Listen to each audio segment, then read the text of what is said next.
As a premier community in Hampton Roads, James City County strives to maintain a high quality of life for all citizens through sound fiscal management and legislative actions. In an ongoing effort to increase transparency, your Board of Supervisors holds public meetings to garner citizen input before making important decisions. Here is tonight's meeting agenda.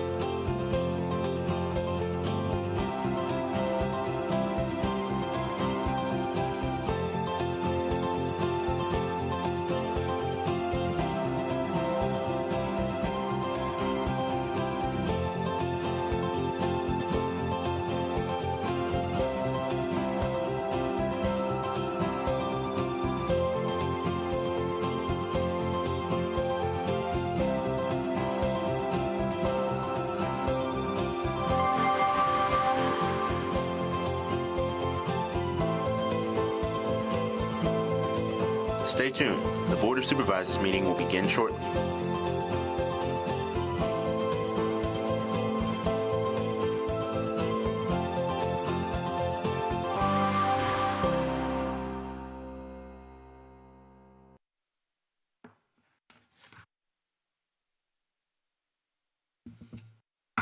Call this meeting of the James City Service Authority Board of Directors regular meeting to order. Good evening, Mr. Powell. Good evening. If you could please call the roll. Mr. Eisenhower. Here. Mr. Hippel. Here. Mr. McGlennon. Here. Ms. Larson. Here. If I could have a motion to allow Ms. Sadler to participate remotely due to an ongoing medical issue that prevents her from attending in person. I'll move. We have a roll call vote, please. Mr. Eisenhower. Aye. Mr. Hippel. Aye. Mr. McGlennon. Aye. Ms. Larson. Aye. Ms. Sadler? Yes, I can hear you. Thank you. Okay, great. Thank you. We have no presentations this evening? No, ma'am. All right. Any speaker cards? No, ma'am. Okay. If I could have a motion to approve the consent calendar, it's 1 minute's adoption. Motion? Motion, please. Thank you. All those in favor? Aye. Any opposed? Motion carries. No public hearings this evening? No, ma'am. Thank you. Board considerations, a contract award, Trenchless Pipeline Rehabilitation Services. Mr. Powell? An RFP was advertised for Trenchless Pipeline Rehabilitation Services. 5 firms responded, and 3 firms were selected as the most fully qualified. Those 3 firms were Matt Miner Excavating, LLC, which is formerly Long Hill Excavating, Prism Contractors and Engineers, and Tri-State Utilities, LLC. All 3 of these firms have completed work satisfactorily for both JCSA and the county in the past. The initial contract term is 1 year with the option for 4 one-year renewals. Staff recommends approval of the attached resolution authorizing the award of the contract to Matt Miner Excavating, LLC, Prism Contractors and Engineers, and Tri-State Utilities, LLC. Thank you. Are there any questions? All right. Motion for approval? Thank you. Mr. Powell? Mr. Eisenhower. Aye. Mr. Hippel. Aye. Mr. McGlennon. Aye. Ms. Sadler. Aye. Ms. Larson. Aye. Thank you.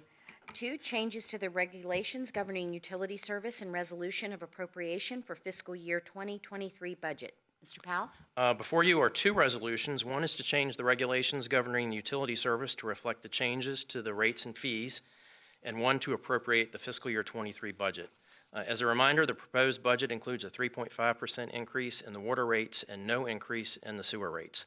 The only other proposed fee change was to increase the grinder pump maintenance fee from $375 a year to $400 a year.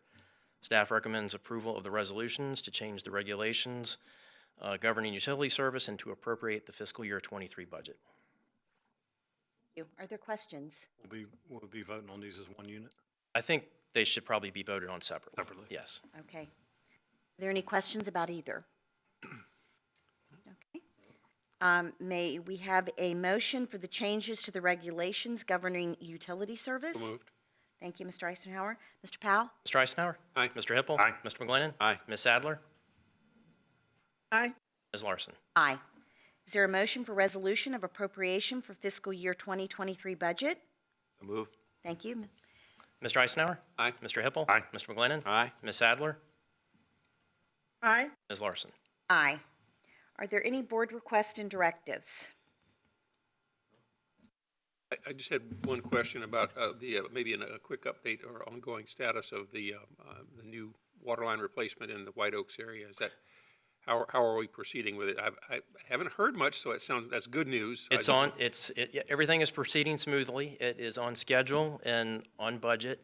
The big milestone at the moment is we are going to start paving Phase 1, weather permitting. That paving should begin tomorrow. Good. That was the question of the biggest concern with all the trenching and everything that had gone on. So once that's completed, I think that will probably make the neighborhood better for the folks who live in Phase 1, because the streets have been torn up for a while. And the paving was delayed. It was supposed to have occurred a couple weeks ago, and it got delayed, but it's supposed to begin tomorrow, again, weather permitting. Okay, and the rest of the project, the timeline for completing the rest of it? The timeline is about another year and a half, Okay. or well, a little more than, probably not a year and a half, a little more than a year.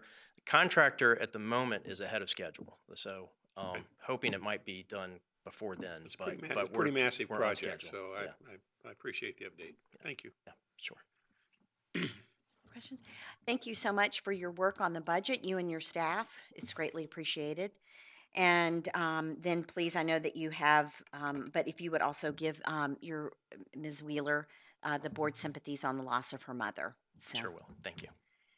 with that, General Manager's update. Only one item, and that is, I know the weather outside wouldn't necessarily make you think this, but the outdoor watering regulations did go into effect on May 1st. Just for the viewing public and as a reminder, that means that if you have an even numbered address, you can water on Tuesday, Thursday, Saturday. Odd number address, Wednesday, Friday, Sunday. Monday's a recovery day, and nobody should be irrigating on Monday. And irrigation should occur between the hours of midnight and 9 a.m., and then again from 5 p.m. to midnight. So no irrigating, even on the days you're allowed to, no irrigating between 9 a.m. and 5 p.m. That's all I have. Can you repeat that one more time? So, Sure. yeah, Tuesday, Thursday, Saturday is even addresses, okay. and Wednesday, Friday, Sunday are odd addresses. Okay. No irrigating on Monday. Right, rest day. Okay. All right, any other questions? Move to adjourn until 5 p.m. on June 14th for our regular meeting. Thank you. All those in favor? Aye. Aye. All right, meeting adjourned. All right, thank you. Thank you. You gotta pass that down, John. Oh, sorry, John. That's fine. You'd think we could get two gavels. I mean, I'm happy to We donate. used to have to. Yeah. Call this regular meeting of the James City County Board of Supervisors to order. Mr. Stevens, would you please call the roll? Yes, sir. Mr. Eisenhower? Here. Mr. Eisenhower represents the Jamestown District. Mr. Hippel? Here. Mr. Hippel represents the Powhatan District. Ms. Larson? Here. Ms. Larson represents the Berkeley District. Mr. McGlennon? Here. Mr. McGlennon represents the Roberts District and is chair of the board. Sitting to my far left is Adam Kinsman, County Attorney, and I'm Scott Stevens, County Administrator, and it's my pleasure to be clerk to the board. And we will also need a motion to allow Ms. Sadler to participate remotely due to an ongoing medical issue that prevents her from attending in person. So moved. We have a motion. Mr. Stevens, would you please call the roll? Mr. Eisenhower? Aye. Mr. Hippel? Aye. Ms. Larson? Aye. Mr. McGlennon? Aye. Motion carries. Welcome, Ms. Sadler. Back again. Thank you very much. Yes, thank you. We begin our meetings with a moment of silence, followed by the Pledge of Allegiance, and we ask a young person from the community to lead us in that Pledge of Allegiance. Today we've called on Lorenzo Gray, who is a third grade student at DJ Montague Elementary School. Lorenzo plays lacrosse, which means he is fast and he can maneuver quickly, he loves Legos, Minecraft, reading, and making people laugh, and we can certainly use more of that. So, Lorenzo, if you'd come forward to lead us in the pledge, we'd appreciate it after a moment of silence.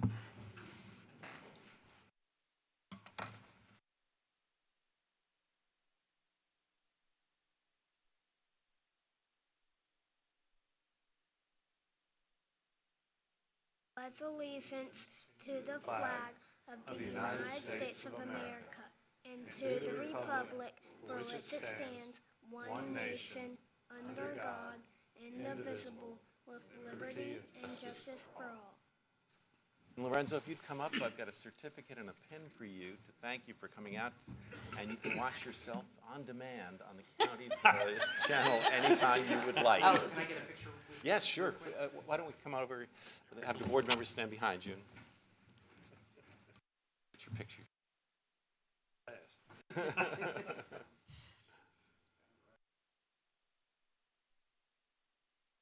Great job. Thanks very much. And now you have to stay for the rest of the meeting. He's not in trouble. Really. Not really. We'll now move on to public comment. Do we have any speakers cards? No, sir. Thank you. That's great to hear. We'll move on to the consent calendar. We have one item for the consent calendar tonight. It is a supplemental appropriation request for $11,435. So moved. Motion. Motion, sorry. Okay, well, I was just going to ask if anybody has any questions or She said, let's move. okay, But but we we'll usually move right move the ahead. consent agenda. Okay. Mr. Stevens, you call the roll, please. Yes, sir. Mr. Eisenhower? Aye. Ms. Sadler? Aye. Ms. Larson? Aye. Mr. Hippel? Aye. Mr. McGlinnan? Aye. Motion carries. Great. We have some public hearings this evening, starting with the first, an ordinance to establish the Colonial Juvenile Services Commission, and Rebecca Vinroot from our Social Services Department will be here. Hello, thank you for having us. I have with me Mr. Brian Fuller from York County. He is the staff to the commission, so he's here in case there are any additional questions you have that I can't answer. But we're here today. We actually came here last June regarding this ordinance to establish the Colonial Juvenile Services Commission, which is really, number one, a change in name from the Colonial Group Home Commission due to the closure of the Crossroads Group Home and a shift to more community-based services for at-risk youth and youth who are involved in the juvenile justice system. We had to do some code or align with some code changes, and so that's why we had to make sure we had everything correct so that we could come back before you all today. This is a regional entity, so there's several localities that are involved, not just James City County, so wanted to make sure that we had everything right and that we could proceed to establish this commission and work with the community to provide these services. Anybody have any questions for Ms. Vinroot or for Brian? Thank you, and thank you for both your leadership to lead the Group Home Commission and for now the Colonial Juvenile Services Commission, and appreciate all the good work that's going into trying to make that a new organization to better serve the community. So, have any cards on this? Yes, sir. Okay, thank you very much. Thank you. Do we have a motion? Do we open a public? I think Oh, I'm you sorry. still open it. Open the public hearing and close the public hearing. And Motion for approval, sir. have a motion to approve the ordinance. Any discussion? If not, call the roll, please. Mr. Eisenhower? Aye. Ms. Larson? Aye. Mr. Hippel? Aye. Ms. Sadler? Aye. Mr. McGlinnan? Aye. Motion carries. All right. We now move on to SUP 2022-0001, 3 Marclay Road, Tourist Home, and Terry Costello. Good evening, Mr. Chairman and members of the board. Ms. Kenya Duval has applied for a special use permit to allow for the short-term rental of a 4-bedroom, single-family home at 3 Marclay Road. The property is zoned R8 Rural Residential, designated airport on the Comprehensive Plan Land Use Map, and is located inside the primary service area. The property is served by public sewer and a private well. If granted, this SUP would allow for short-term rentals throughout the year. No changes to the footprint of the home are proposed.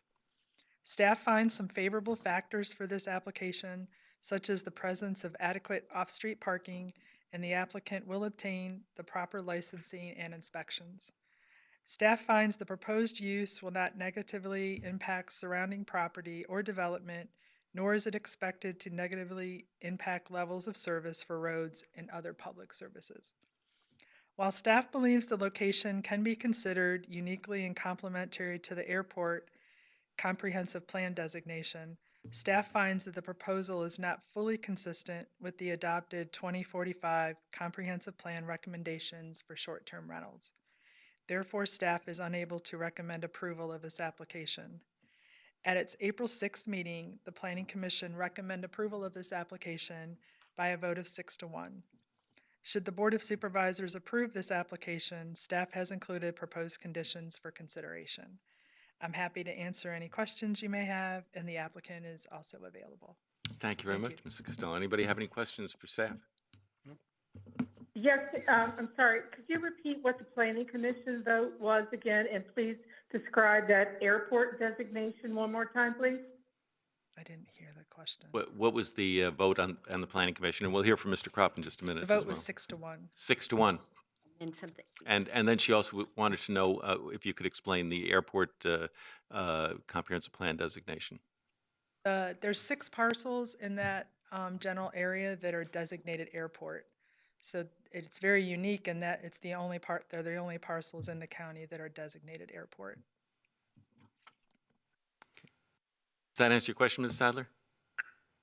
Yes, that's great, thank you. Thank you. All right, no other questions? Okay, Mr. Kropp, Rich Kropp from the Planning Commission is here this evening to represent them. Thank you for taking time out to be here tonight. Thank you, sir. Good afternoon, Mr. Chairman, members of the board. As you heard on our 6th April meeting, the Planning Commission did recommend approval 6-1. One slight change from that occurred since our meeting. During the meeting, the applicant narrative included a comment that there would be a tenant on the property while it was being rented, and then that statement was subsequently amended to withdraw that stipulation. However, as you'll hear in a minute, that was not a factor for the Planning Commission's vote to recommend approval.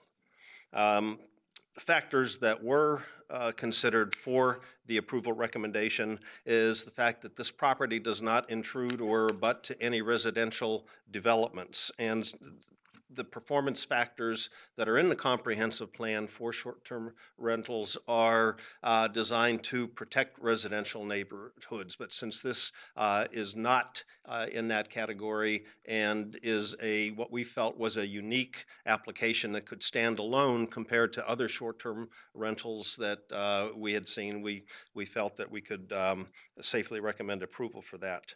Also, the major reason for the recommendation was the fact that this property is part of airport property. And as such, we felt that it could actually be considered an accessory use to the airport and support the commercial nature of that operation. So for those reasons, the 6 members voted to recommend approval of this application.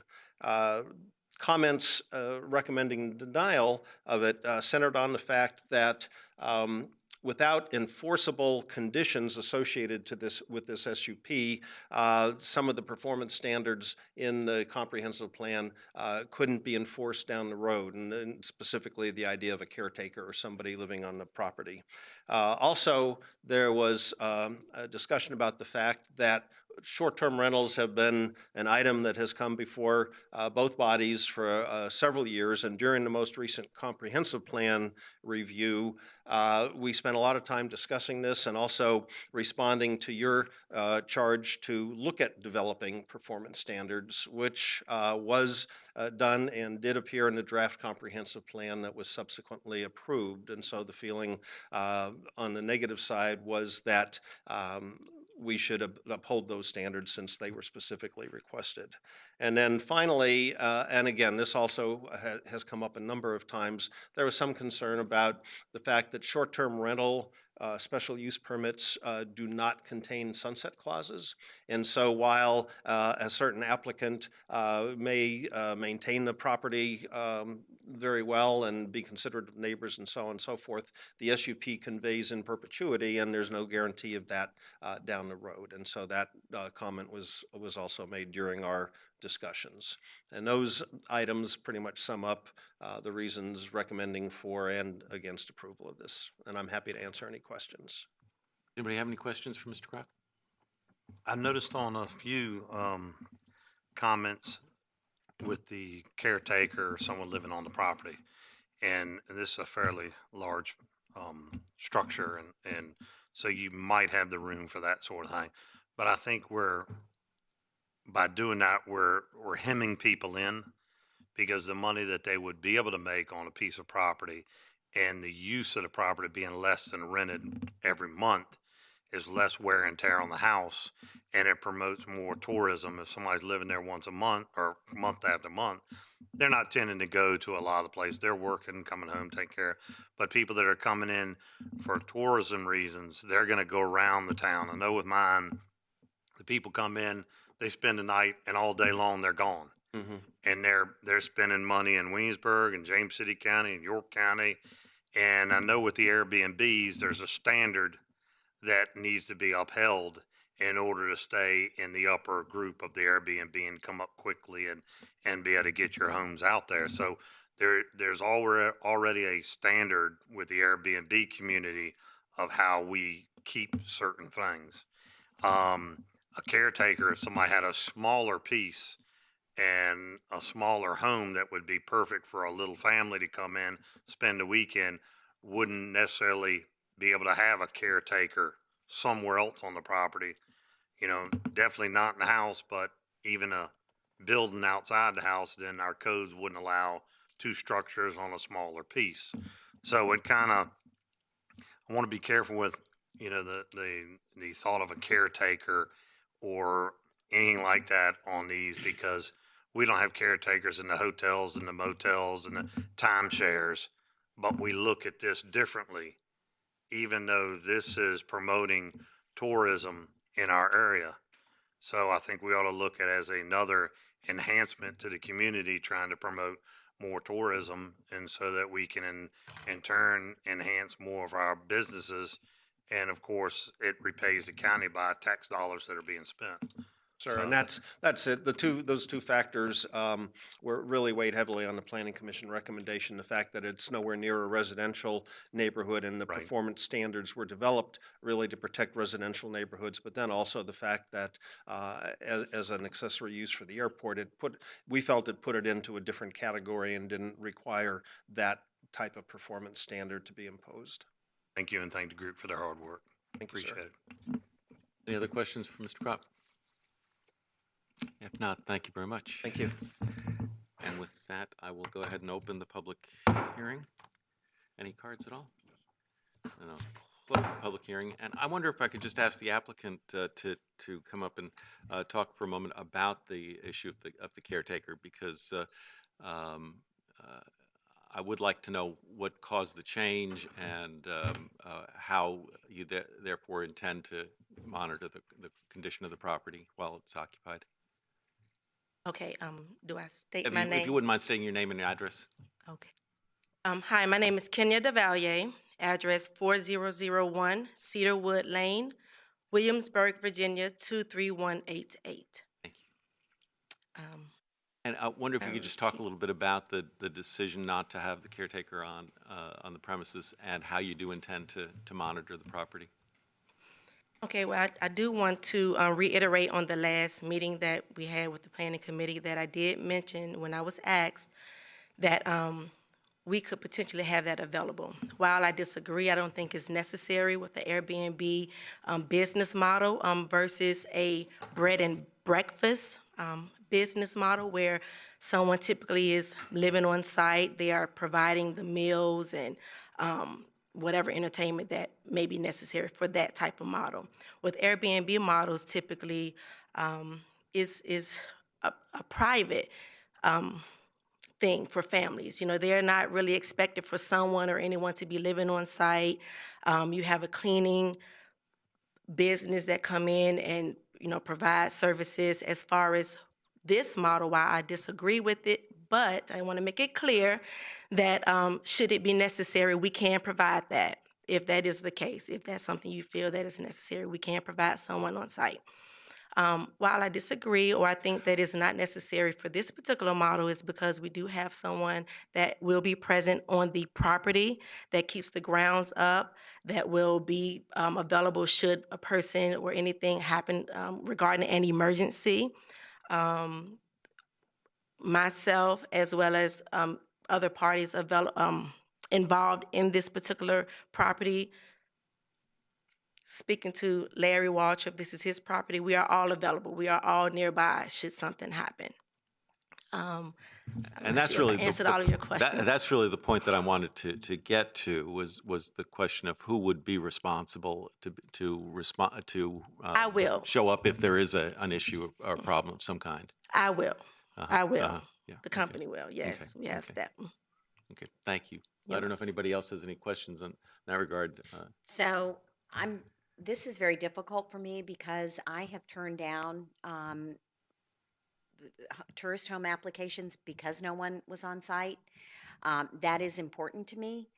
That I feel like I would be doing a double standard if I were to say, and I realize my colleagues may be fine and not have an issue at all.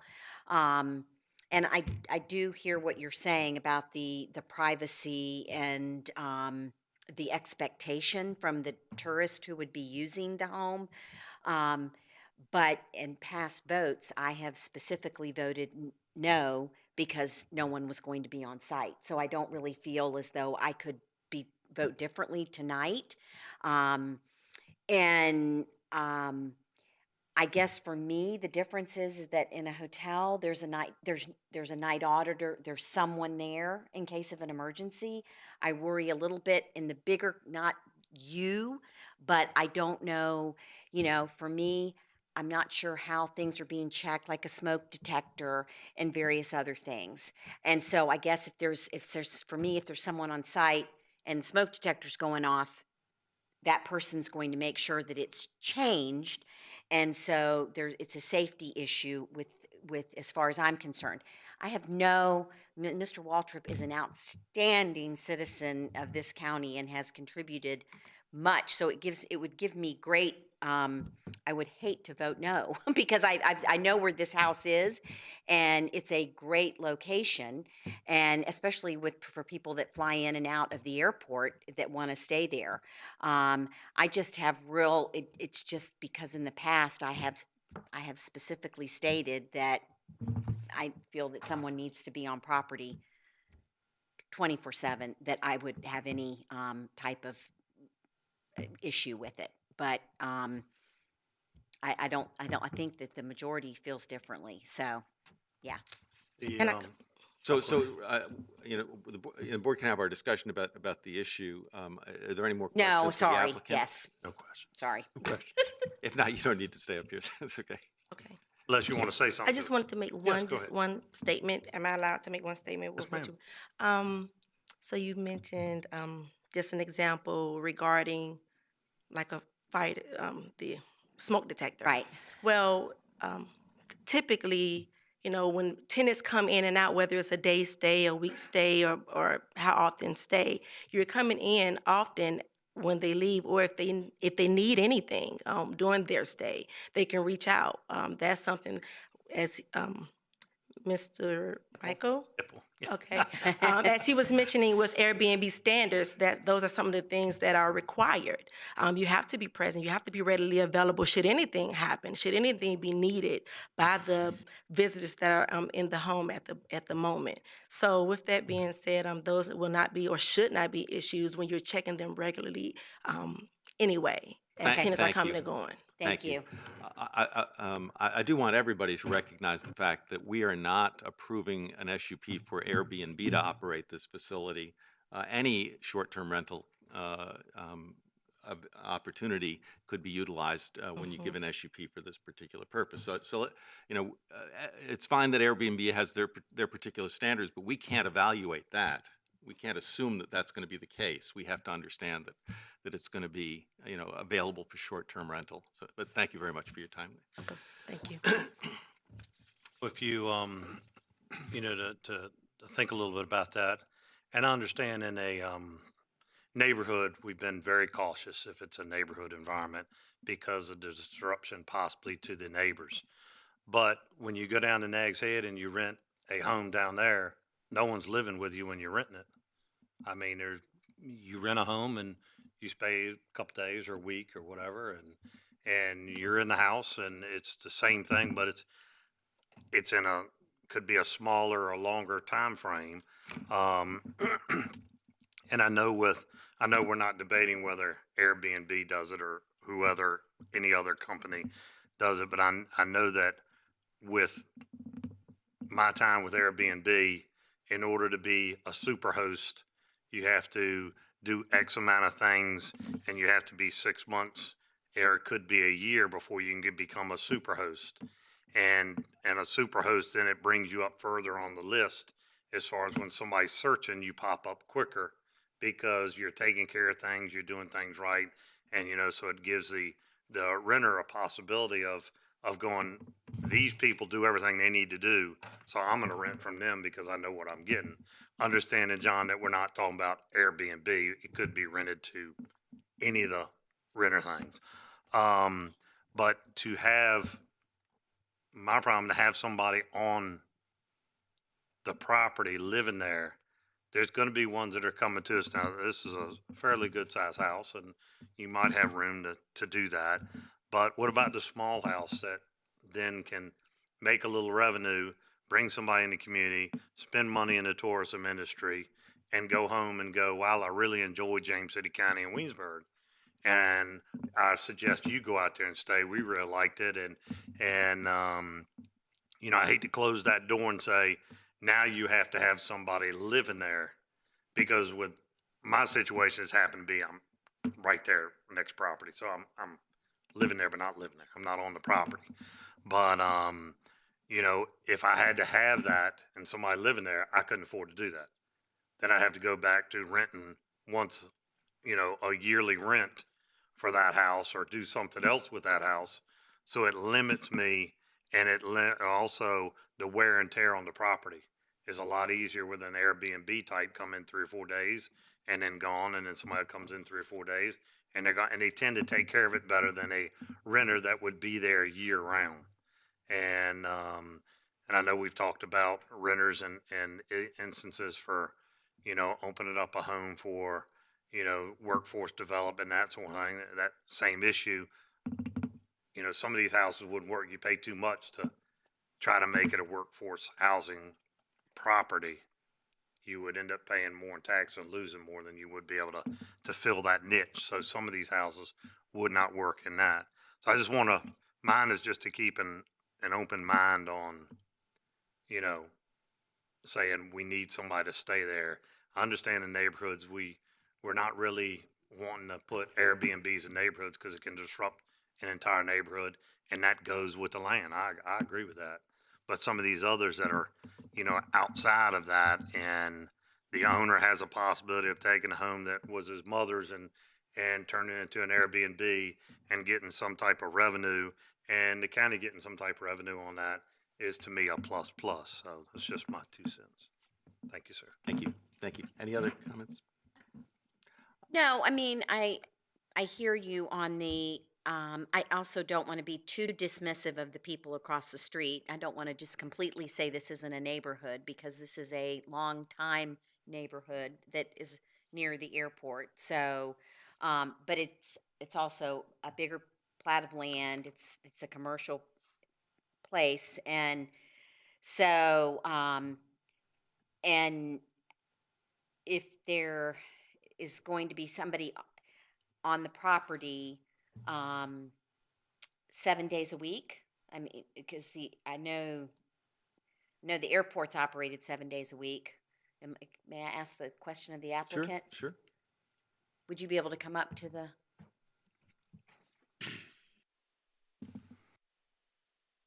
So would someone be on the property 7 days a week and be able to be responsible for if something were to happen to at the home? Yes, ma'am, and you was correct because of the airport, and we also have a business that is right behind it. Yes. Same thing. Yes, Okay. ma'am. Thank you. You're welcome.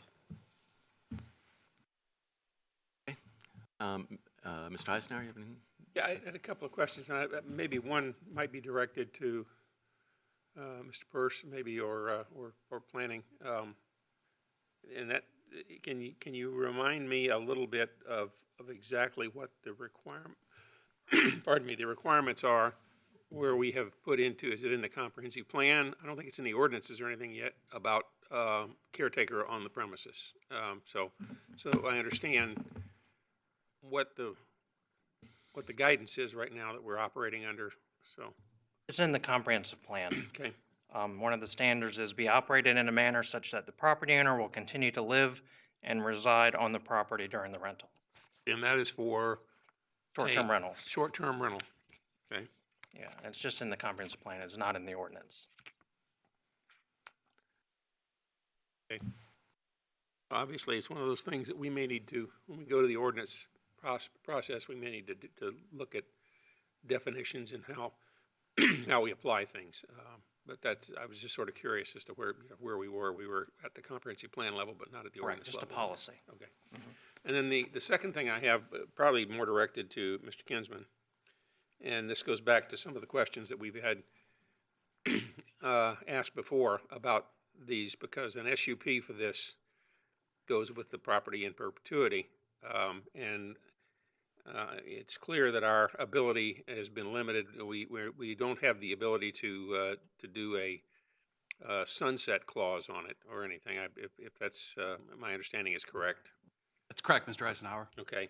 And so we have to be very careful about what we're doing, because, you know, this may be Airbnb with Mr. Waltrip right now, but 15 years from now, nobody knows who will own it or how it'll be rented or what the process will be.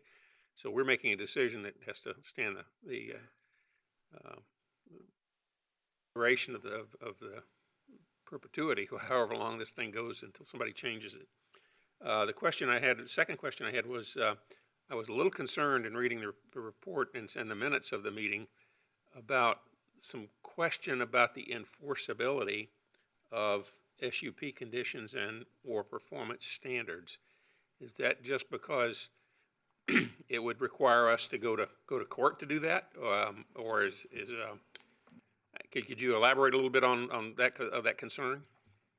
I'm not sure which one in particular you're speaking about, Mr. Eisenhower. I think the question probably came up regarding enforceability of a resident caretaker. Okay. And I think we're trying to recognize the inherent difficulty in that. Staff is generally not around beyond 5 o'clock, and so enforceability of that particular one is difficult for us in a practical sense. So sure, it might be something you can put in an SUP, but in reality, we work on a complaint basis. We're generally here 8 to 5 days a week. That's just puts us in a tough situation to try to figure out whether or not that's actually being complied with. Thank you. Ms. Sadler, do you have any comments or questions? Nothing other than the fact that since it is a unique designation over there, kind of different than anywhere else in the county, I'm happy to support it tonight. Okay, thank you. So first of all, let me just say I appreciate Ms. Larson's not wanting to dismiss residential development nearby. If you look at the lower left-hand corner and think just past the end of the map there, I think you find my house, just as a reference. But there are some precedents that I do think we need to be aware of, and we have taken the position in a number of other cases about not wanting to approve an SUP for a short-term rental based on the lack of on-site caretaker. And they are, especially when they are in residential areas, I think that's a big concern.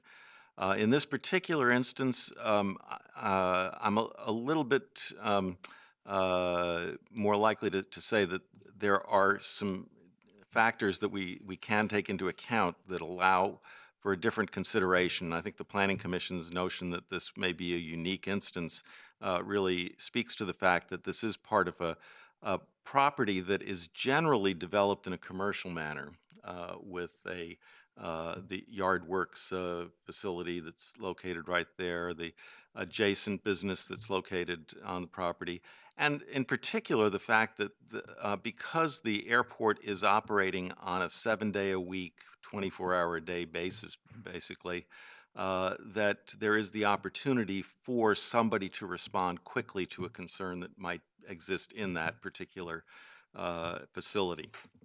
I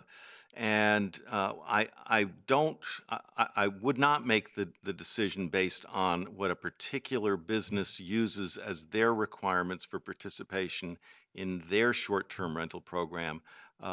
It's really more a matter of what's the worst that can happen.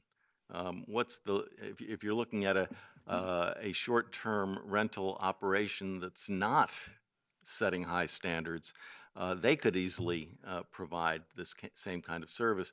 What could we expect to see happening in that kind of a situation? Or the applicant may not even be planning to use such a service, but rather relying on word of mouth from folks who are coming in and out of the airport as their basis.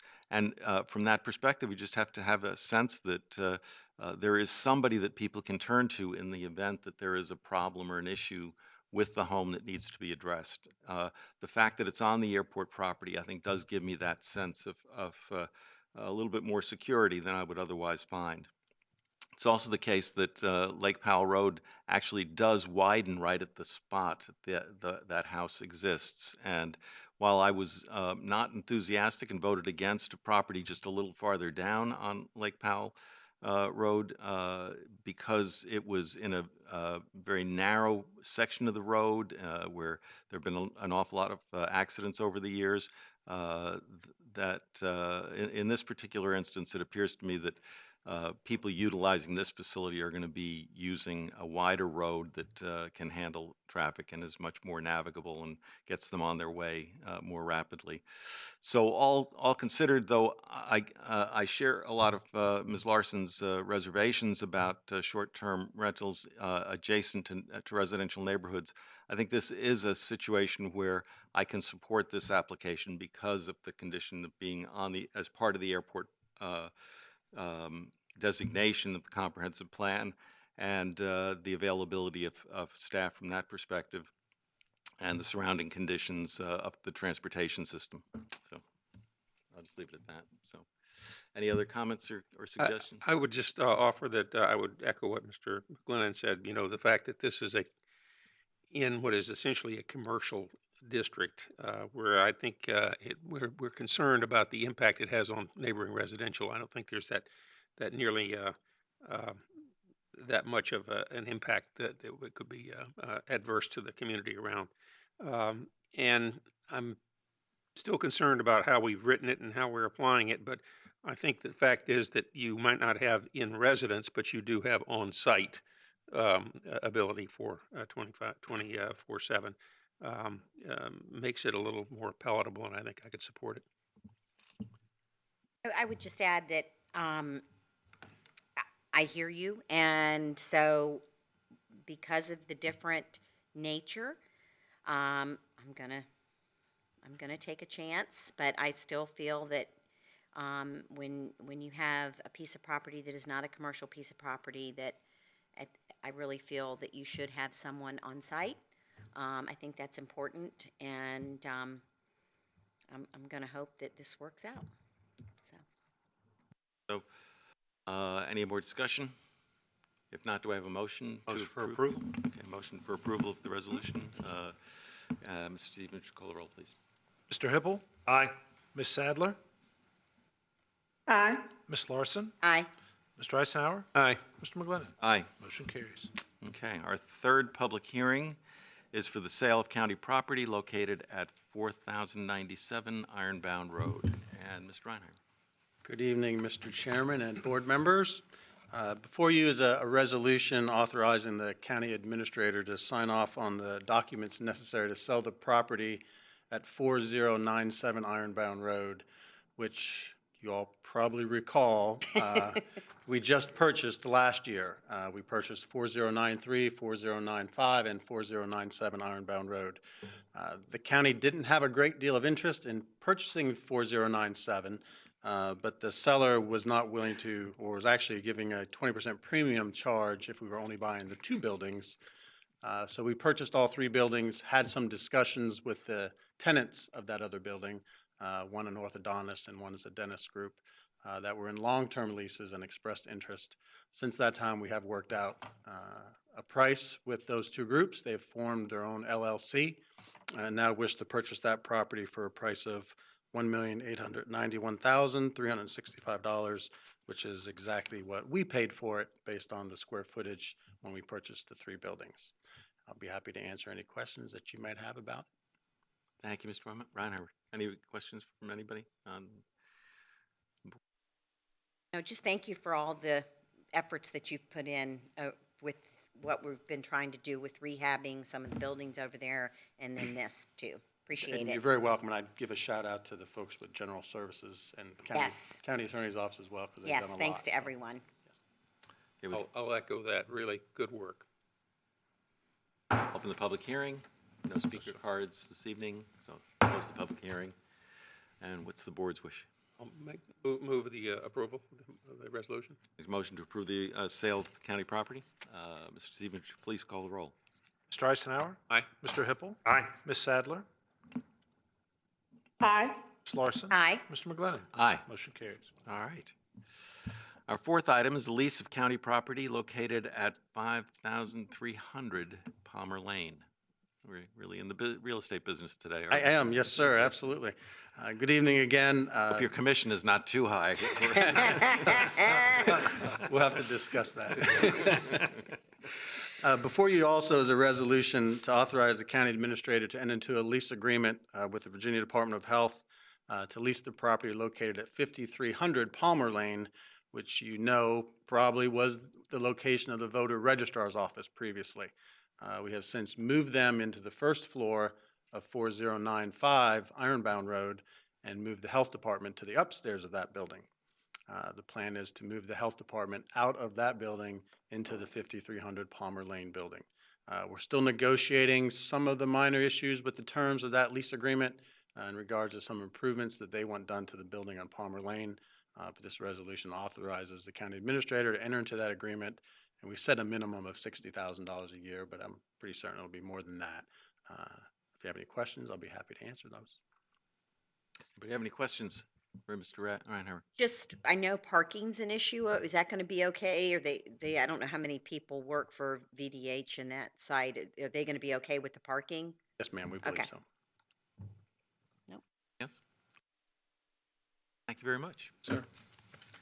And I will open the public hearing. No cards, so I will close the public hearing. Move the motion. Motion to approve the lease of county property at 5300 Palmer Lane. Mr. Stevens, just call the roll, please. Ms. Larson? Aye. Mr. Eisenhower? Aye. Ms. Sadler? Aye. Mr. Hippel? Aye. Mr. McGlinnan? Aye. Motion carries. Great. So we move on to board considerations. And our first board consideration is a grant award, $570,000 to Virginia Tourism Corporation, American Rescue Plan Act Fund. And Ms. Day. That's your title, right? All right. Good evening, members of the board. What you have before you is a resolution to accept a grant for $570,000 from the Virginia Tourism Corporation. The grant, which is funded by the American Rescue Plan Act, or ARPA, has been given to James City County to infuse our tourism industry, which has suffered during the pandemic. The Department of Parks and Recreation will use $275,000 of the grant to purchase a portable trailer stage and a portable restroom trailer to aid with special events, concerts, and tournaments in our parks and commerce districts. The remaining $295,000 will pass to Visit Williamsburg for costs associated with marketing the historic area in Boston, Massachusetts through a large television campaign. Williamsburg and York County are also contributing a portion of their funds for this $1 million campaign. The county will be advanced 50% of the grant, and the remaining 50% will be paid after financial documentation. And I'd be happy to answer any questions you might have about it. Thank you, Ms. Brittle. Anybody have any questions for? Yeah, Ms. Brittle, the 290,000 going to the tourism group, is that, that's for, you said for a television campaign in the Boston area? In other words, this has already been pretty well designed out as to what the campaign will look like and what we're attempting to do with it. Absolutely. They have a whole documentation that shows when the ads are placed, which months, and Williamsburg is putting $402,000 towards it, and York is putting $240,000 towards it also. Okay.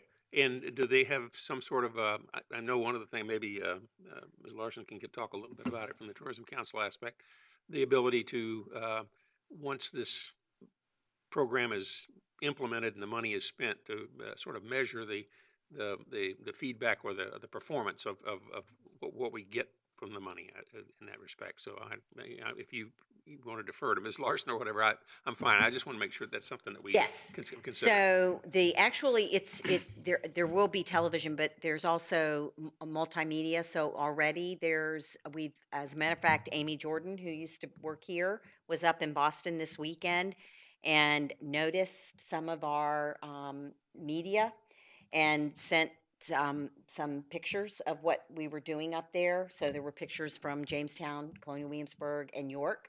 And so they've already started that because this is going to be there's a whole line that has to be worked out for reimbursement, but they've already begun the push up there, and we will know how many hits we get from the Boston market, how many times we've got people from up there that are clicking on our website, making reservations. The reason that they went after Boston is because they started to see an uptick in people from that area seeking information about coming down here. So they knew that that was a market that we needed to reach out to. Thank you. So Our part that we're providing is just for television ads. Some of the Okay. money from the other jurisdictions are paying for some of the other print media that they're doing. Very good. Thank you. Could you tell us a little bit about the shell stage. stage? I had a question too about that. Okay, we are proposing to purchase one of those trailers that, the side comes down, and then you have the performance stage there that you can tow and take to places like Newtown, or in our parks when we have sports tournaments. You can bring that in, and they can have concerts at the end of a large sporting event. Board meetings? We could, yes. Traveling Outdoor board board meetings. Yeah, then we could Traveling just show. ride in the back, and then we could get Right. somewhere and put the thing down. There we are. And the restroom facility goes hand in hand with that. I'm sure you've seen the nicer ones that are used at some of the concerts or LPGA. I don't think we're going that nice, but we are going to have a trailer that has several bathroom stalls in it that we can put on site at these locations that don't have restroom facilities. That's a good opportunity to allow for more activities in various locations. Sounds good. Yeah. Are you doing the Jamestown jams this summer? We're not doing the Jamestown Jams. We're doing the concert series in conjunction with Steve Rose's organization in their Newtown. I think there's one tomorrow evening. So we're doing that series right now. And we have not planned future concerts after that. We're looking at what we want to offer. Okay. But we feel that the stage is going to get some use. Yes. Yeah, Ms. Larson, I was in a community that didn't have a stage, and we bought a stage, and we used it all the time. And so I do think that we believe it will be used in events that are here. It'll make it present better, whether it's hot or rainy or whatever, at least those that are presenting on stage. Speaking, you can elevate the systems there for the PA systems. And so I think we'll get a lot of use for it and have it in places that before we were putting up tents. We'll have this stage that'll be very presentable and really present James City County image well. And so, yes, I think we'll use it a lot. Okay. I love the concerts that are out at the Jamestown Event Park. The problem is that they're hot, and then everybody's under the tree over here, and then the people are over here. So it would be nice if maybe this would be able to facilitate something different until we get something more permanent out there. But And some more trees. Different time of the year too, maybe, looking at, when we offer them. I mean, I feel so bad because all of you that are volunteering are just absolutely, Yes. yeah. So, okay, thank you. Any other questions? Ms. Sadler, do you have any questions or issues? No, thank you. Anybody else? Well, thank you, Ms. Brittle. Thanks very much for the presentation. Would the board like to take action on this item? I'll move the grant award of $570,000. Okay, we have a motion. Mr. Stevens, would you call the roll, please? Ms. Larson? Aye. Mr. Eisenhower? Aye. Ms. Sadler? Aye.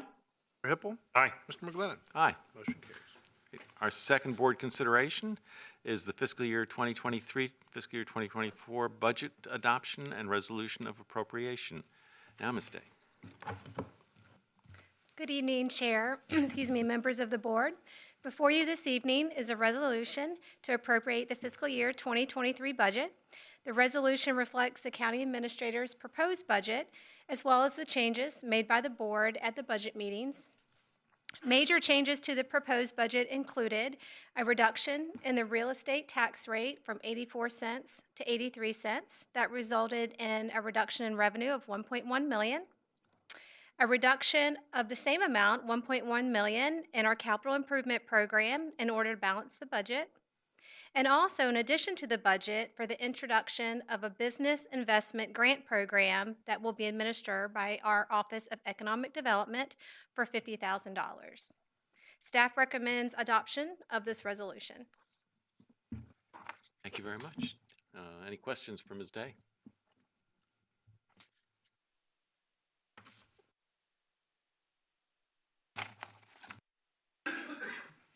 Need a motion? We can start with a motion if you'd like, and All right. I'd like to give everybody a chance to say anything they have to say about it. But If you want to make the motion first, we can. Okay. Motion for approval of the FY 2023, FY 2024 budget adoption and resolution of appropriations. okay, thank you, Mr. Hipple. Any now comments? I'll be brief. I do want to thank staff, Mr. Stevens and all the staff for probably one of the most painless budget processes we've gone through, and very responsive to questions and issues where we might have wanted to tweak. And I think we've got a pretty good product. I think that the fact that it has actually about $10 million less than it could have been had we not taken actions to reduce the assessment rate for personal property on automobiles and or reduce the tax rate by 1 penny is significant. I do want to remind folks that we are still, in fact, a growing community. We are under constant threat of really accelerating residential development. And of course, we all know that we're in a time of inflation, and the government is no different than the rest of us. We have to operate the government, and we have to operate it to a level that accommodates both the growth and the inflation, just in order to essentially mark time and keep pace. So I think this has done a wonderful job of doing that and keeping the services up to a level that I think our citizens have come to expect. And I appreciate all the good work. Thank you. I'd like to echo that as well. It wasn't long ago we were trying to figure out where we're going to cut and all that when COVID hit, and what we were going to turn down and what we didn't have and what we weren't going to use, and if we we're going to keep certain things in place and what we we're going to change. And county administrative staff did a wonderful job, and hats off to all the hard work that had to be done prior to this year's budget. And not only were we able to do that, but also come out with a tax relief for the citizens. And of course, as y'all know, everything's going up. Everything's going up. So not only at home and in business, but here in the county as well, in order to keep staff and keep the employees we have. And we have a great staff and great employees. Pay goes up too, and cost of living and that sort of thing.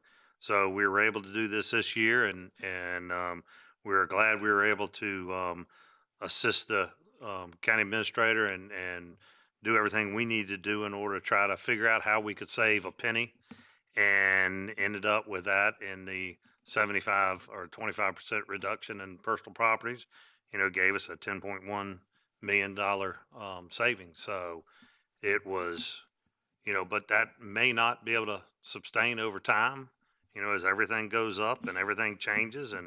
But we did it now, and we're able to do that this year, and hopefully we'll be able to continue that. But we've always got to look at, and we remember it wasn't too long ago when we weren't triple, and we had a tax increase, and we all caught it on this board for that tax increase.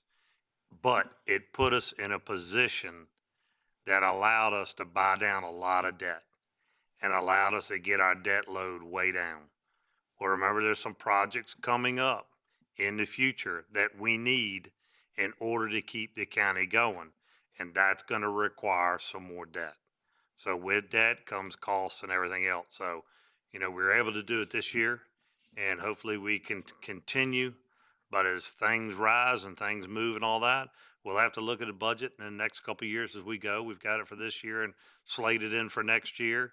But the following year, we may have to look at that and see where we're at and see what we're looking at. And, we may need that penny back. We may need to do something else. But, as things keep moving and we keep growing and of course, we want to keep the quality of life we love in James City County. We don't want to go backwards ever. So we were glad to be able to do this time, and hope everybody appreciates it. And we'll continue to work hard for you. Thank you, sir. Thank you. Ms. Sadler, maybe? Ms. Sadler?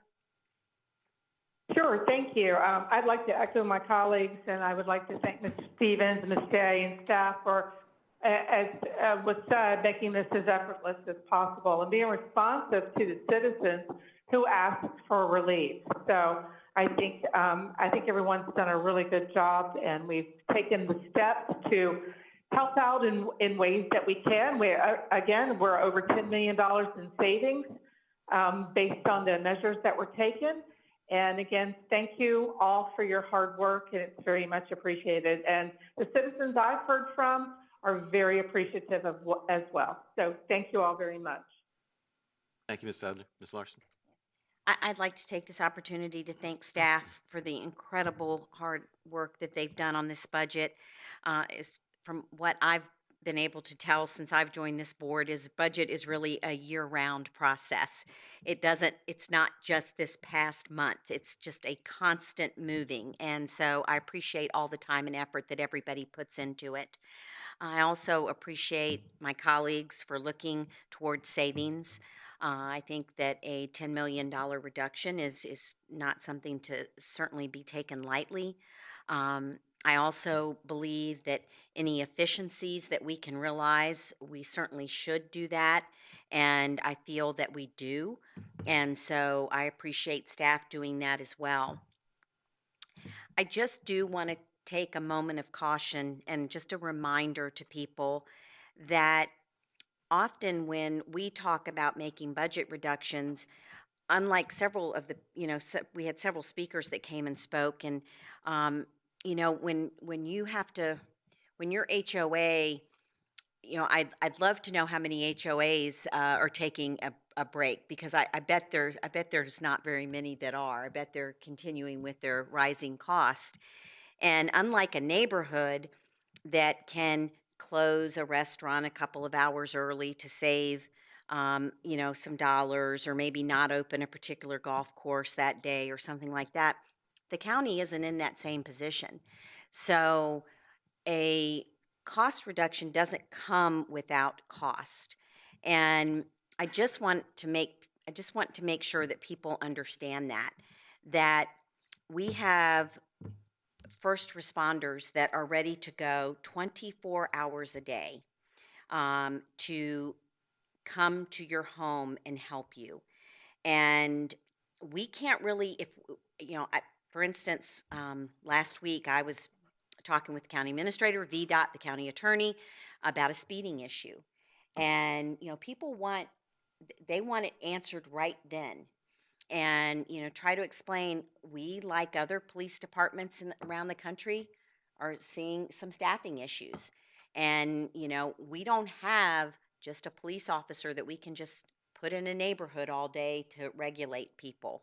And so when we are being so careful with our dollars, but our expenses continue. We can't shut down a fire station, or I hope we never do. I know that there's a town recently that happened. They couldn't staff it, they couldn't afford it, they shut it down. So please understand, when we are asked to make certain adjustments to our budget, we will do so. We have done so, but it doesn't come without a cost. And I appreciate our first responders, but I also general services, county staff, anyone that works for the county is going to show up to do that job regardless. And those expenses do continue. We don't have a way, and we haven't so far. We haven't shut down a park. We haven't shut down here Wednesdays after 12. we've continued to go. So I just want there to be some recognition, not for this board, but for our staff, for always showing up and for doing the job, and one that I know that they'll continue to do, but to recognize also your comment. We may not be able to do this forever. There comes a time where, we need to pay people, and I really appreciate that Mr. Stevens has really worked on that, I feel. But we need to make sure that we are paying our people a decent wage. We need to make sure that the people that are putting their life on the line for us, that we are paying them a living wage and they're able to live in our county. So I know that was a bit of a ramble, but I just want to make sure that there's some recognition for that, and just a huge thank you to staff and everything that they do and everybody that shows up every day. So thank you. Very much. And let me join in first of all, acknowledging and thanking our county administrator and our FMS staff, led by Ms. Day, for the hard work that they put into not just the budget, but our financial situation for this year and for the last few years. We've been in a challenging environment. We didn't know quite what to expect with COVID. Turned out that our cautious approach was a very thoughtful and well-planned one, but it turned out that we didn't have quite the falling off the cliff we expected, and that meant that we had some opportunities to do some very good things. And among the good things that we did was to recognize the value that our citizens, our residents, our homeowners, our business owners, and our visitors have provided us with resources to be able to position ourselves effectively for the future. That meant that we were able to provide tax relief that was immediate almost, that it is now being felt today, not in December or next June, through the personal property tax change in the assessment ratio. It meant that we were able to recognize the talented, hardworking staff that we have in public safety and every other department with significant changes in their compensation now, not after the new budget year begins. And that's because of the ability to utilize some of that success. I really do want to thank our citizens and for the fact that they recognize that a quality community needs to have and exists because of the talented kind of staff that we have and the services that we provide, the ability that they can depend upon for those services to be out there. And the citizens recognize that, I think, even with efforts to provide a town hall, to answer questions online, to go out on Facebook Live and do all of the outreach that I know staff engaged in. We had relatively few people who came to really complain about specific items in the budget. And only a very modest request in terms of of the real estate property tax rate for among most of the people who came to our meetings. That was really just kind of to say, well, just acknowledge the fact that we are going to be facing a tough time, and we were able to do that. I will have to say that, again, just a little caution that we don't know yet what the General Assembly is going to do.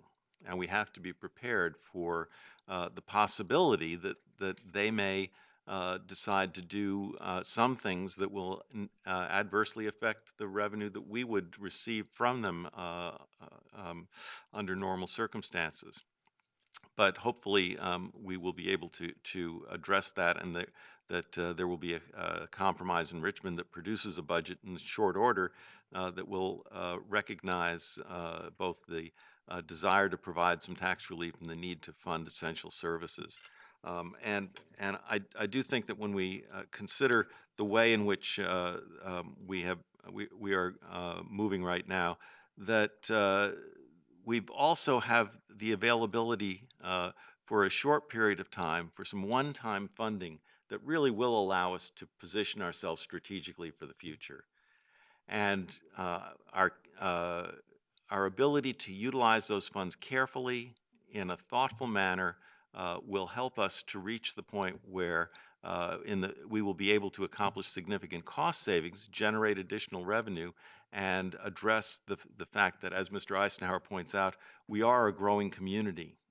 It's sobering to think about the fact that in the first year since the census, James City County's growth actually exceeded that of Loudoun County.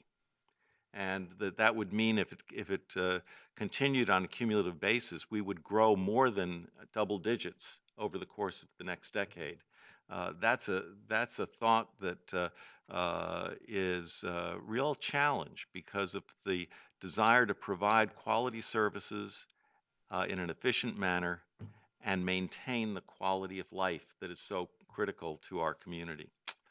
So I think this has been a great budget process, but it's not just been about this budget. It's been about the entire policy and fiscal agenda of James City County over the course of the last year and the last several years.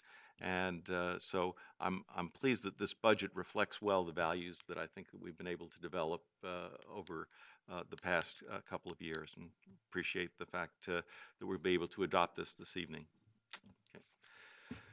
With that, can I ask for a motion to? We have a motion. I'm sorry, Mr. Hippel's already made that motion. So, Mr. Stephen, would you call the roll, please? Sir, Mr. Eisenhower? Aye. Mr. Hippel? Aye. Ms. Larson? Aye. Ms. Sadler? Aye. Mr. McGlinnan? Aye. Motion carries. Okay. Legislative Agenda 2023. After all of that, Mr. Kinsman. You want to kick us off, or? I guess, is this mine? Yes, sir. Okay, all right. Oh, so it's mine, okay. All right. Well, let me. Board, I'd like to introduce you to Mr. McGlinnan, and I'd like to pass that off to him. All right, thank you. So, Thank you, Ms. the day before our next meeting, there will be a meeting of Regions 2 and 3 of the Virginia Association of Counties in Henrico County. And part of the reason for that meeting is to get a head start on thinking about the legislative agenda for the 2023 legislative session. Every year when we have our meeting in November with our legislators, after having generally adopted a legislative agenda the previous month in October, we bemoan the fact that we didn't get started earlier in that process. And so it seemed to me that this was a good opportunity for us to start thinking about the kinds of issues that we'd like to see the legislature address, or maybe Congress address in the coming year, and to be able to perhaps, if I can identify some issues of interest and importance to a broader audience, take them to the VACO, the Virginia Association of Counties, and the Virginia Municipal League summer meetings, where they actually will develop their legislative agendas so that we can get the state organizations involved in those matters as well.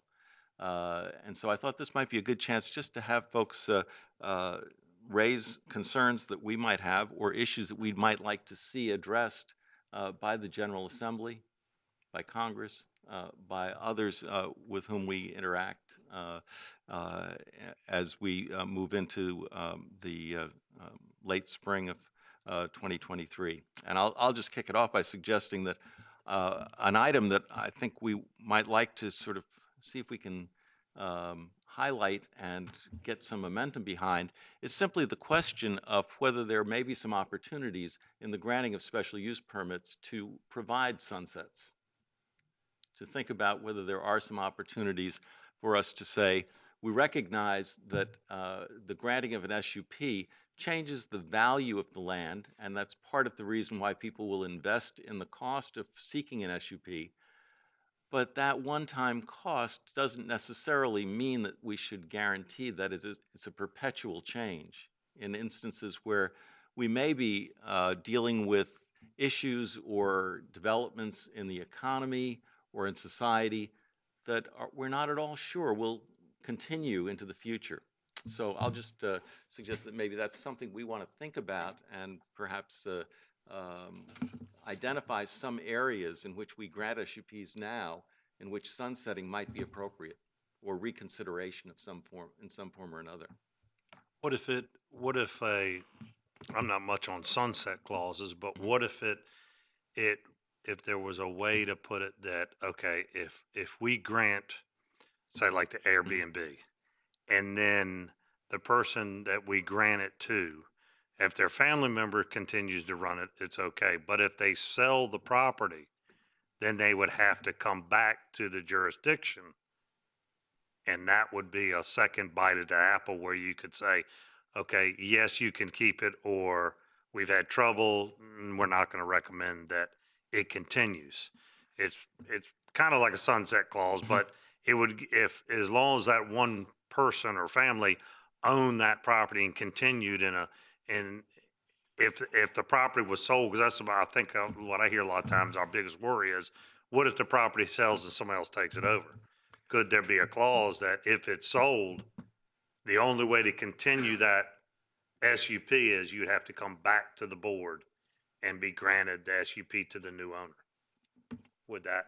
So I think that's SUP discussion. that's something to think about, right? I think that the other part of it, though, is that we might like to have an opportunity once we see the impact of having granted an SUP.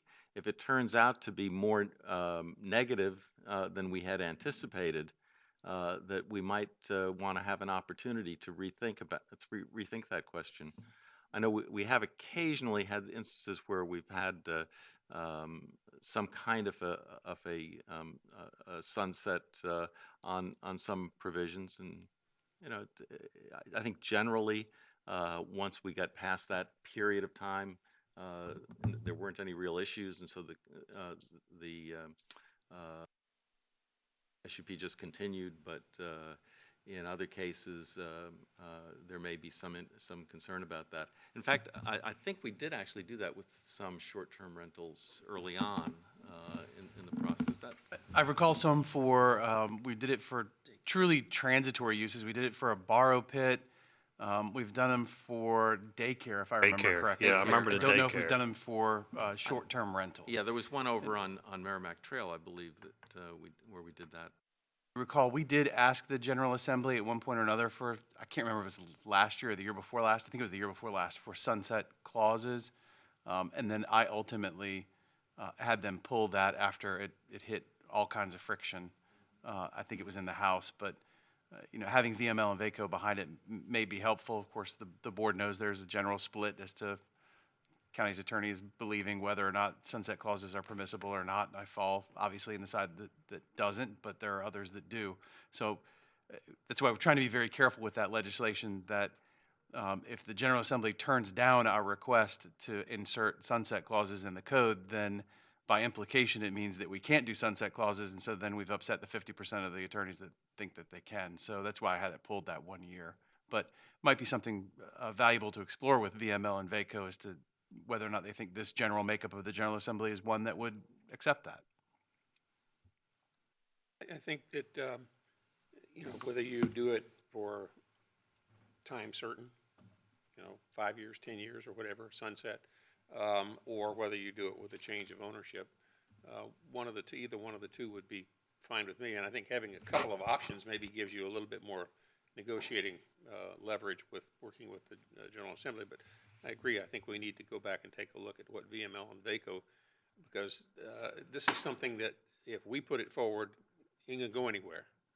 But if we put it forward and you get VML and VACO behind it, then we have a much better chance of getting somewhere. So I applaud you, Mr. Chairman, for bringing it up now, because now is the time to do it. The question I had was that Region 2 and 3 meeting dates what was the date?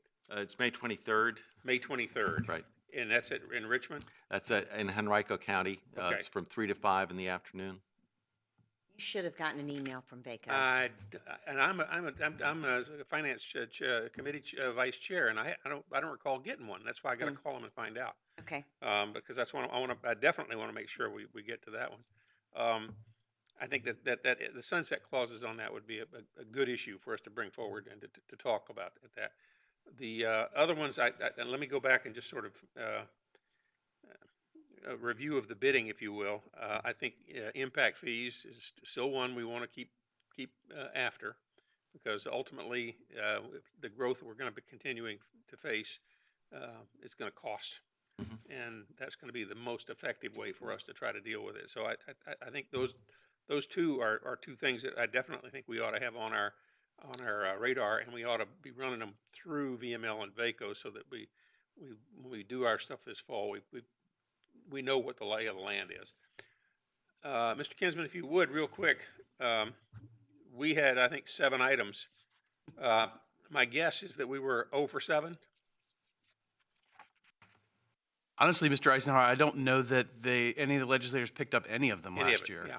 So I don't think we got up to the plate again, to strike out. This is an opportunity, I think, and it's going to be something where we may need to meet with 2 of us and 1 legislator well before we get to our meetings, because to throw it out there on email and then have them show up and expect them to pick up something is just not realistic.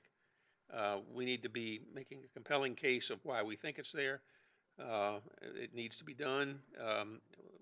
Be able to offer what the VML and VACO have gotten behind, and maybe get a little more of a commitment from somebody to actually sponsor some of this legislation, because that you have to do that with a longer lead time than we've been dealing with in the past. And we've just been terribly inefficient in, not that we'll get a better track record with the General Assembly, but at least we will have researched and coordinated position and try to get it sponsored before we get too far down the pike.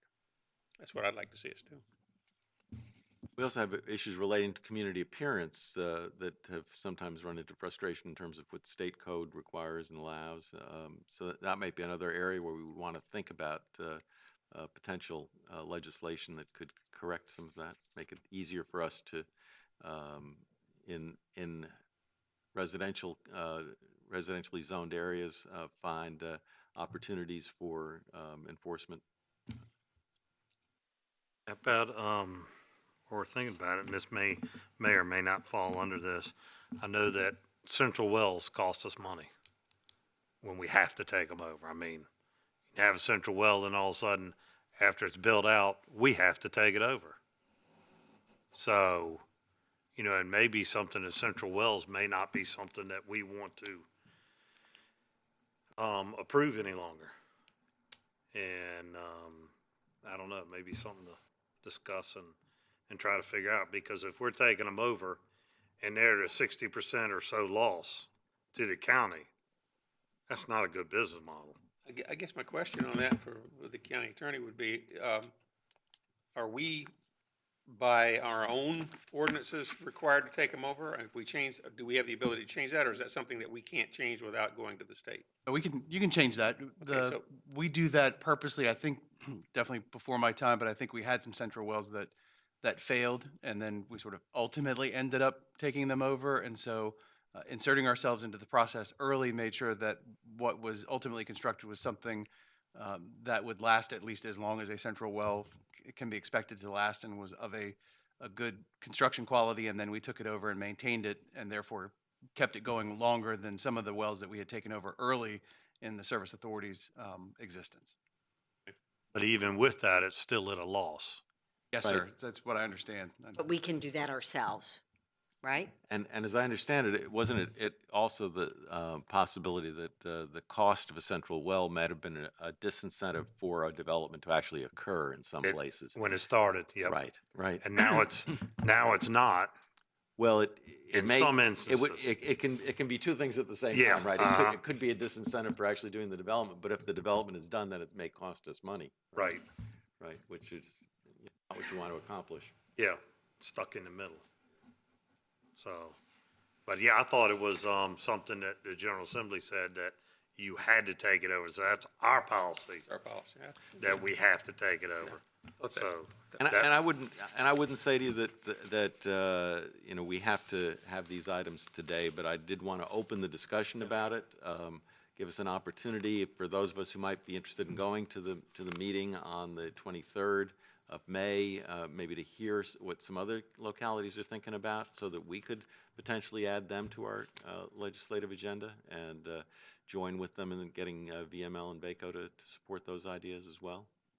So, you know, again, I don't mean for us all just to spitball ideas, but just to open up the discussion today. I think it's a great idea. I think the earlier that we get going on it, and I think they're gonna ask, they want us to share some legislative priorities on that day with the region meeting. I think, I'd love to see Congress do something, but since the only thing they can agree on is daylight savings time staying the same, I don't have the kind of faith that you do, but, I hope we'll continue to have a discussion about, I mean, there's so much up in the air right now with the General Assembly. Yep. You know, what's gonna happen with the budget, so I think but I think keeping this conversation going through the summer is really important, so. John, what day was that? May what? May 23rd, 23rd, the day Monday, before. May 23, from 3 to 5 p.m. at a location in Henrico County. I'm afraid I don't have it with me, but I do have an email that I can forward to you all. Now- Please forward to me if you will. If more than, It's 2100 Libby Lake East Street, I think, in Rico. so if more than two of us go, we probably at this meeting have to say that we're Uh-huh. having a meeting on the 23rd instead of the one on the 24th. I'm not sure, because I think these are separate committees that are meeting. Like, I know, for example, I'm going to the Finance Committee meeting. And This is the region meeting, so we would all be there, but I think if we didn't talk about county business, if we were in the car, right? We Right. wouldn't have to. That's correct. It becomes a meeting whenever you're discussing county business. A lot of times, just preemptively, we'll go ahead and call it a meeting. Okay. If you're not certain that three of you are going to be together, you don't have to do that right now. We can do a proper FOIA advertisement prior to that. So if Okay. you're still sort of hedging as to whether or not you're going, it's okay. Likewise, if you want to go ahead and adjourn to the next meeting and then we don't have a quorum, then the meeting is done. So however you guys like it, we can handle it. Yeah, I just want to make sure we're.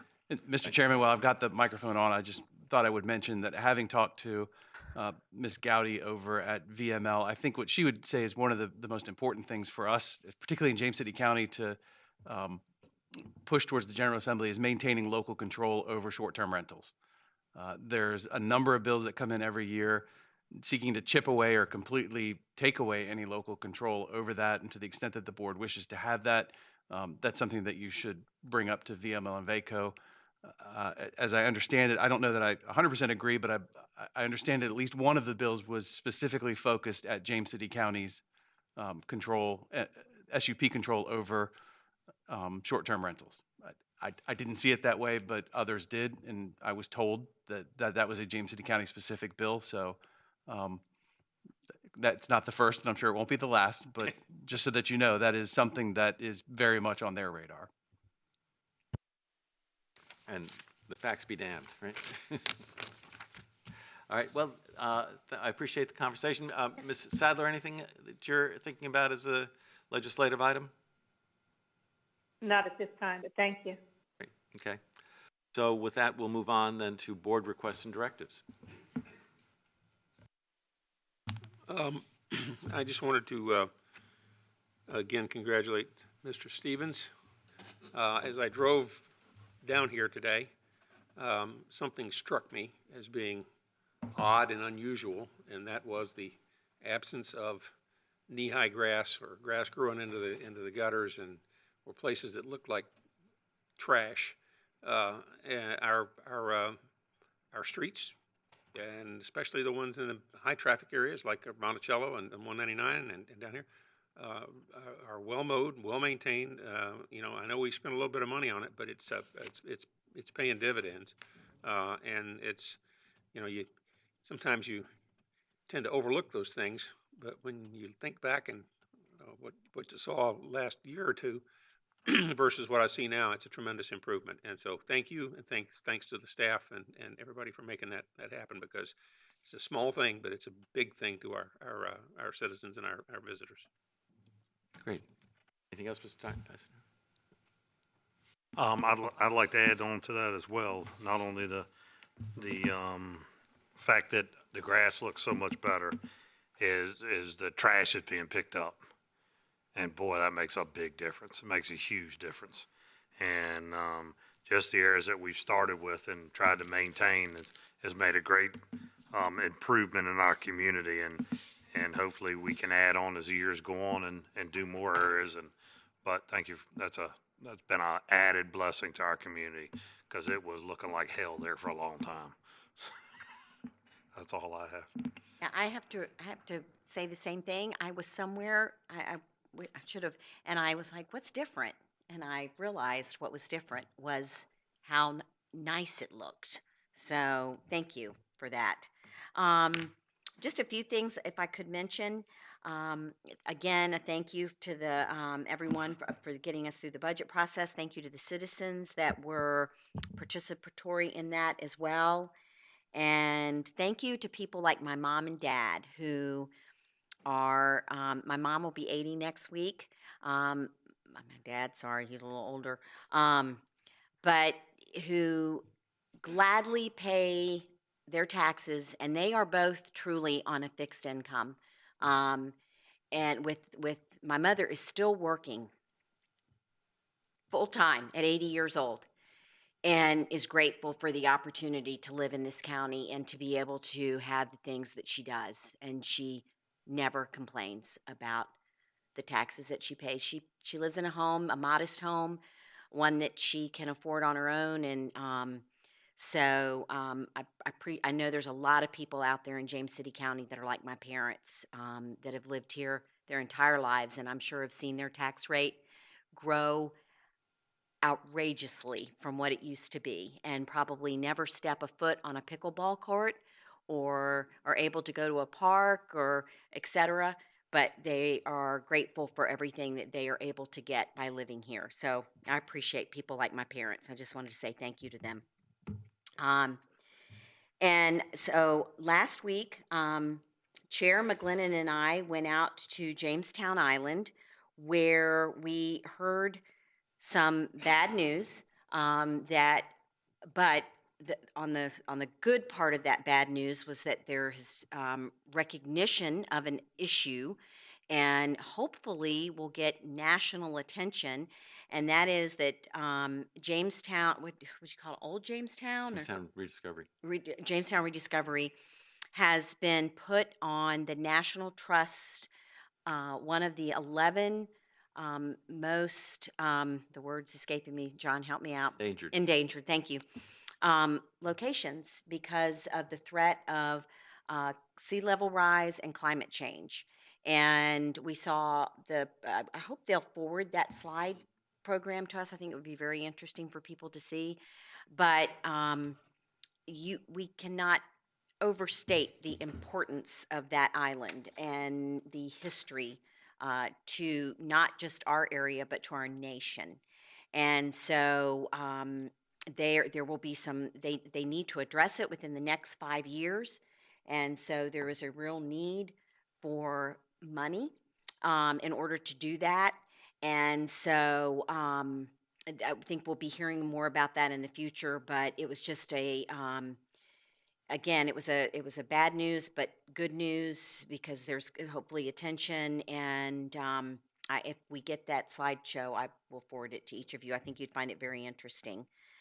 And then on Thursday night, I attended with Supervisor McGlinnan and Supervisor Eisenhower the school, WJCC Schools Teacher of the Year, which was an outstanding program. And congratulations to all those teachers, and this was the first year that was sponsored by the WJCC Educational Foundation. So thank you to them as well.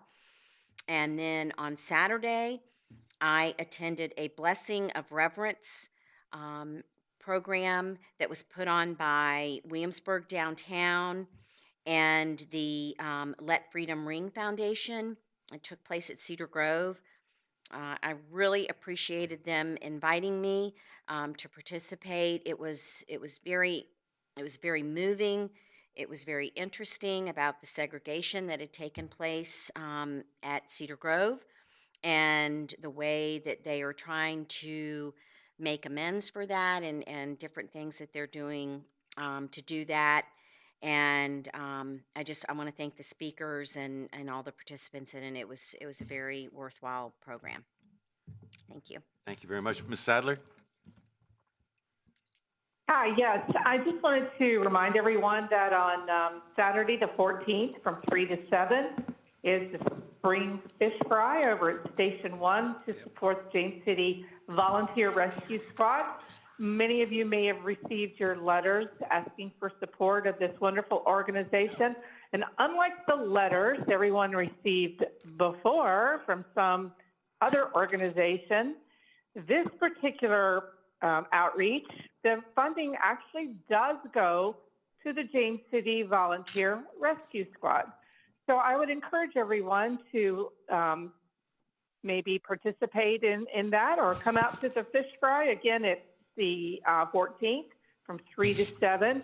And I think we can all appreciate the fact that they step up to the plate to help out to protect our community. And I think the community should surround them with all the support possible to help keep them going. So I thank them all and all of our first responders for what they do to help keep us healthy and safe. And that's all I have. Oh, and congratulations to my 2 grandsons who are graduating elementary and middle school in just a few weeks. And so trouble will really begin soon. Congratulations to you and your daughter and your husband. You are grandparents and parent extraordinaire, I'd say. So, Ms. Larson? thank you. Thank you very much. They've done a good job. They get straight A's, so I'm very proud of them. Good. I wanted to offer my condolences, if I could, to the family of Patty Westmoreland. Patty was a Berkeley resident, but more importantly, she was, well, not more importantly, but she was Caroline Larson's 5th grade teacher at James River. And she was an incredible teacher. I never saw her without a smile on her face. And after she taught at James River for a few years. She moved over to Matthew Whaley. And then at the time of her death, she was working between Matthew Whaley and Laurel Lane.